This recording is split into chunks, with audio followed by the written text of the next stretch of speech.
Good morning students. I hope आप लोग सब अच्छे होंगे। आपकी सोशल की वर्कशीट नंबर 32 आ गई है, जिसका टॉपिक है आर सिस्टम ऑफ इलेक्शंस। आपने लास्ट वर्कशीट में पढ़ा था कि हमें इलेक्शंस डेमोक्रेसी में कितने ज़रूरी होते हैं, और इलेक्शंस जो हैं हर 5 साल बाद किए जाते हैं इंडिया में। और इसी के रिगार्डिंग हम आज कुछ पॉइंट्स देखेंगे, इम्पॉर्टेंट पॉइंट्स। तो हम जनरल इलेक्शंस किसको बोलते हैं? जब लोकसभा और विधानसभा के इलेक्शंस हर 5 साल में की होते हैं, उनको हम क्या बोल देते हैं? General elections. और ये अलग अलग कंस्टिट्यूएंसीज़ में किए जाते हैं, एक ही टाइम पर, एक ही दिन में या फिर कुछ ही दिनों में। इनको हम क्या बोल देते हैं? General elections. और बाय इलेक्शंस वो इलेक्शंस होते हैं जब हम किसी भी एक कॉन्स्टिट्यूएंसी की वेकेंट पोजीशन को भरना चाहते हैं। कब? किसी भी मेंबर के डेथ या फिर रेजिग्नेशन के टाइम। ठीक है, तो इन दो जनरल इलेक्शंस और बाई इलेक्शंस में क्या डिफरेंस आ जाता है कि जनरल इलेक्शंस वो होते हैं जो फिक्स टाइम पीरियड के बाद हर 5 साल बाद करवाए जाते हैं, और बाई इलेक्शंस वो होते हैं जब किसी स्पेसिफिक वैकेंसी को फिल करने के लिए हम इलेक्शंस करवाते हैं, जिसका कॉज क्या हो सकता है? डेथ या फिर रेजिग्नेशन ऑफ द मेंबर।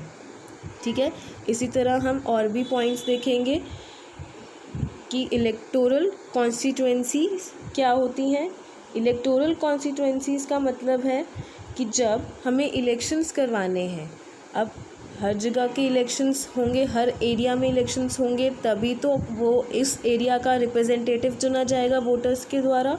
ठीक है, तो जब हम अपनी कंट्री को डिवाइड कर देते हैं इस इलेक्शन पर्पस के लिए डिफरेंट एरियाज़ में, उन एरियाज़ को हम क्या बोल देते हैं? Electoral constituencies.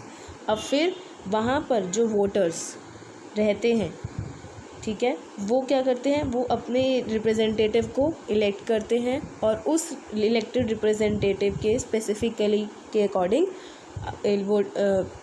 गवर्नमेंट बनाई जाती है।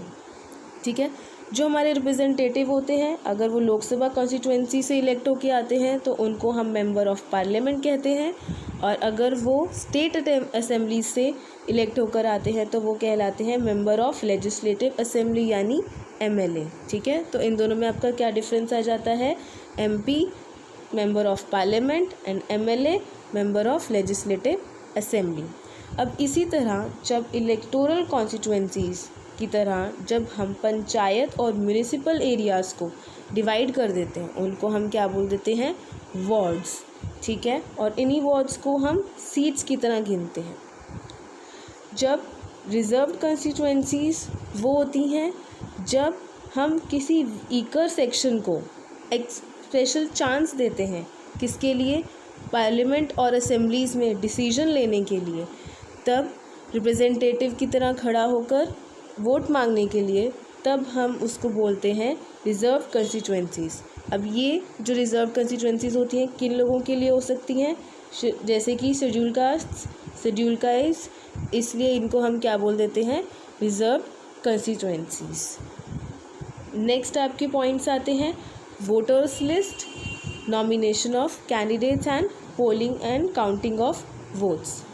अब देखिए वोटर्स लिस्ट, जैसे कि नाम से आपको पता चल रहा है कि जो लोग भी वोट दे सकते हैं उनकी जब नामों की लिस्ट बना दी जाती है, उसको हम क्या बोलते हैं? Voters list. अब वो सिटीजन्स कौन से होते हैं? जिनकी एज 18 ईयर्स से ऊपर होती है। आप लोग बहुत कॉमनली सुनते होंगे कि जो 18 साल से ऊपर हो जाता है उसको वोट देने का राइट मिल जाता है और वो इलेक्शंस में वोट्स दे सकता है। ठीक है, जब ये लिस्ट किसी भी वोटर का लिस्ट में नाम आ जाता है तो उसके बाद उसको क्या मिल जाता है? एक वोटर आईडी कार्ड मिल जाता है। आप लोगों को पता होगा मोस्टली आपके पेरेंट्स के पास एक वोटर आईडी होता है, जिसके ऊपर उनकी फ़ोटो लगी होती है, उनके नाम होता है, एड्रेस होता है। ठीक है, तो ये एक आइडेंटिटी का काम करता है। कब काम करता है? जब वो वोट देने के लिए जाते हैं। ठीक है, तो वोटर लिस्ट वो एक लिस्ट है उन सिटीजन्स की जो 18 ईयर्स की एज से अबव हैं, जो वोट दे सकते हैं, और जिनका वोटर आईडी कार्ड बन गया होता है, वो उस वोटर आईडी कार्ड की हेल्प से इलेक्शंस में वोट दे सकते हैं। ठीक है, दूसरा देखते हैं नॉमिनेशन ऑफ कैंडिडेट्स, यानी अब उस उम्मीदवार की बात की जा रही है जो वोट लेने के लिए खड़ा हो सकता है। तो जो पॉलिटिकल पार्टीज़ हैं वो अपने किसी भी मेंबर को क्या देती हैं, टिकट देती हैं, यानी नॉमिनेट करती हैं कि आप इस पॉलिटिकल पार्टी के लिए के रिप्रेजेंटेटिव बन के खड़े हो सकते हो और लोगों से वोट मांग सकते हो। और जब वोट मांगने के लिए वो खड़े होते हैं तो उन्हें एक फॉर्म फिल करना पड़ता है जिसको वो नॉमिनेशन फॉर्म बोला जाता है। उस नॉमिनेशन फॉर्म में उनको कुछ डिक्लेरेशंस देनी होती हैं, यानी उनको बताना होता है कि उनके अगेंस्ट कोई किसी क्रिमिनल केसेस तो नहीं चल रहे हैं, उनके पास कितनी असेट्स और लायबिलिटीज़ हैं।